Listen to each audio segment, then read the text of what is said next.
Hello, Omaha. Thank you so much for joining us at the Alert Center. I'm Jacqueline Fernandez. Today we are discussing a very interesting topic with Josh Planos from the Better Business Bureau. This is something that when he sent me this morning, I kind of took a look at it and I was like, not something that I thought off the top of my head was a trend or something that is happening, but it turns out Gen Z is actually more likely to fall for an online scam compared to baby boomers by 3 times as much. So this is the topic of the day today, and we're going to have Josh kind of join us now and talk about this study from Deloitte. Josh, thank you so much for being here today. Thanks for having me, Jacqueline. Yeah, a Gen Z spends 6.5 hours a day on a phone. Right. Boomers spend a little over 4. So as a result of that, to say nothing of the sites that they're going to, Gen Z is far more likely to experience a scam, and sadly is probably the least prepared to field those requests of any generation. Yeah, I mean, along those lines, I'm surprised that baby boomers are on their phones that long anyway, but regardless, it is part of our society now, like it or not. This is okay. So there were specific categories, I think, that you wanted to discuss. One of those specifically, I guess, geared toward Gen Z, obviously, scholarships, and unfortunately the scams that go along with that. Scammers, seems they've got every angle out there covered, Josh. So scholarship scams. Yeah, scammers will typically claim to represent a government or a university or a nonprofit organization, and a lot of this information is very, very new to the person who is applying for the scholarship. The details will usually vary, but the con is ultimately the same, which is that the scammer poses as a financial aid representative.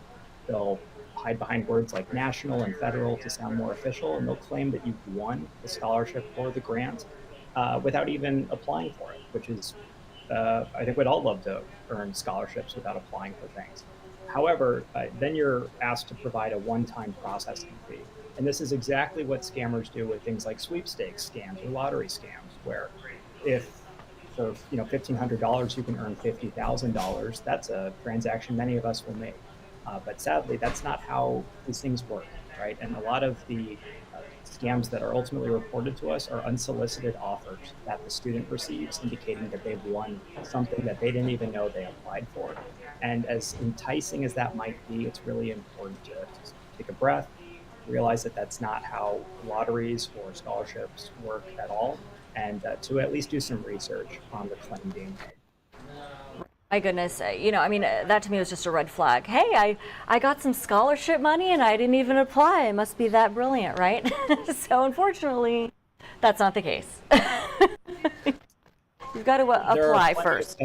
Real scholarships out there that I would encourage folks to apply for, but yes, if you didn't apply for it, it's very difficult to do. Right, exactly. And then you kind of touched on one of those other points that you wanted to discuss.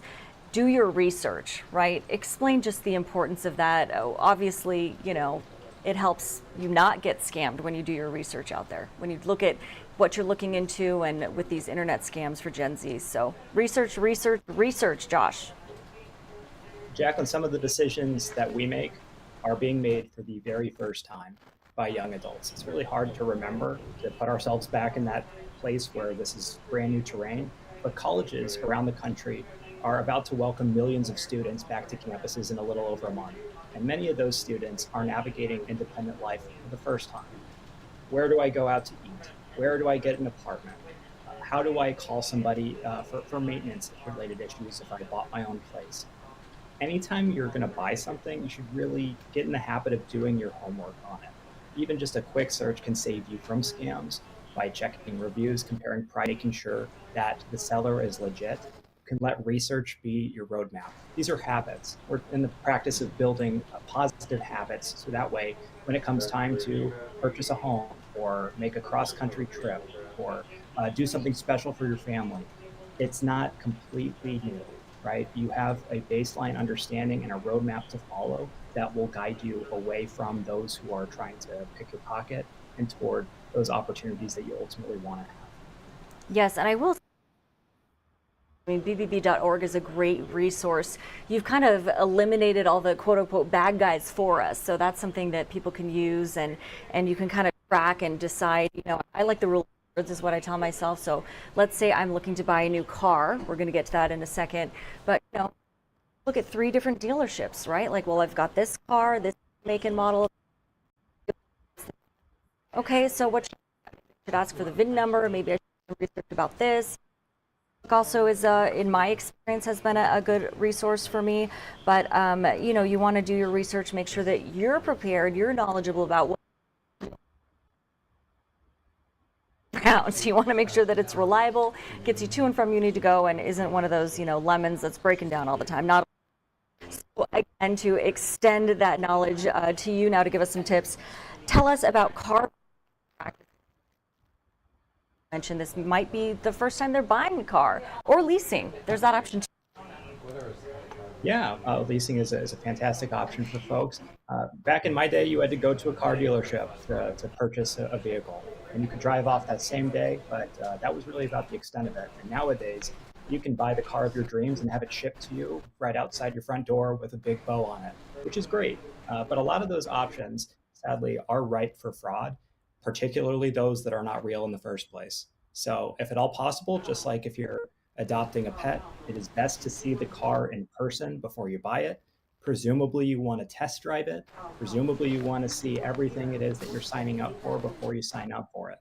You also want to work through a company that has a proven track record. So, a lot of these sites will sound very similar to one another, but that doesn't mean that they are one and the same. Each of them has a different track record.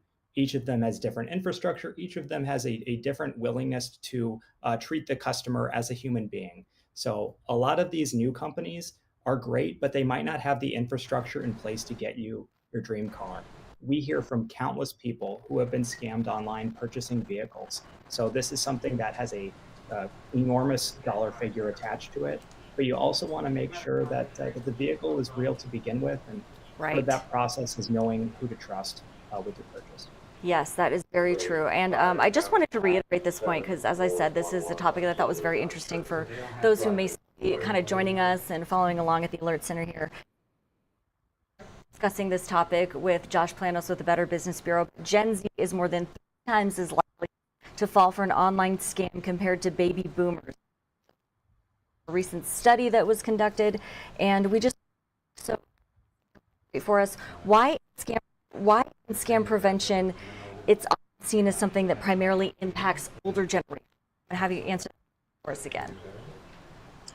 Yeah, I think that a lot of it is because the older generation has more money, right? So it stands to reason that there's nearly always a technological bent to scam prevention presentations, right? You think about a grandparent who maybe answers the phone call for a stranger or someone, it does something that maybe a younger generation wouldn't do.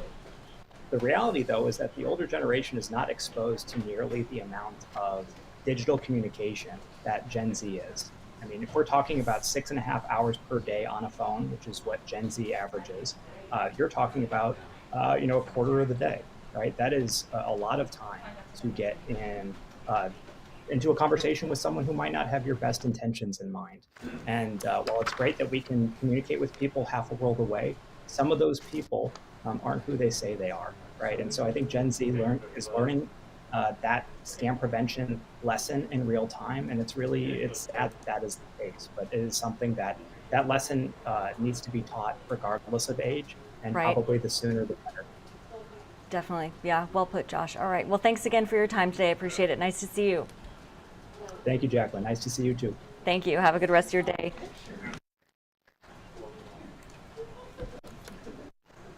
All right. Switch gears a little bit now, speaking with the BB about scam prevention of all of these topics, especially today's topic in particular. However, let's take a live look outside. Today's First Alert 6 weather morning clearly has ended, so that is the good news there. We are anticipating a mostly cloudy day as we take a look from our live Blackstone camera, and that does seem to be the case. Senior Chief Meteorologist Rusty Lord on top of that one, a high of 82 today. 40% chance of storms after 9 p.m. tonight is likely, and then he says that severe threat though has diminished greatly, so that is the good news there. Then let's take another live look, this one from our Children's Nebraska cam for you. As we head into Thursday, a 20% chance of morning showers and then mostly cloudy. The clouds still sticking around.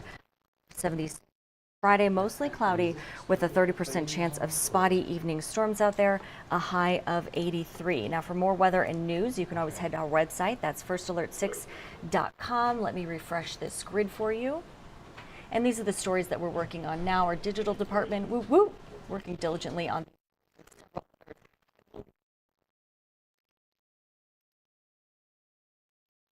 In the meantime, just want to say thank you so much for joining us here at the Alert Center. We will hope to see you for our broadcast at 3 o'clock with our Dave Zavolinsky. Until then, have a wonderful day and enjoy the weather out there. Not nearly as swampy as it was yesterday. Clearly, the hair isn't looking as big as it was. Regardless, we'll see you at 3.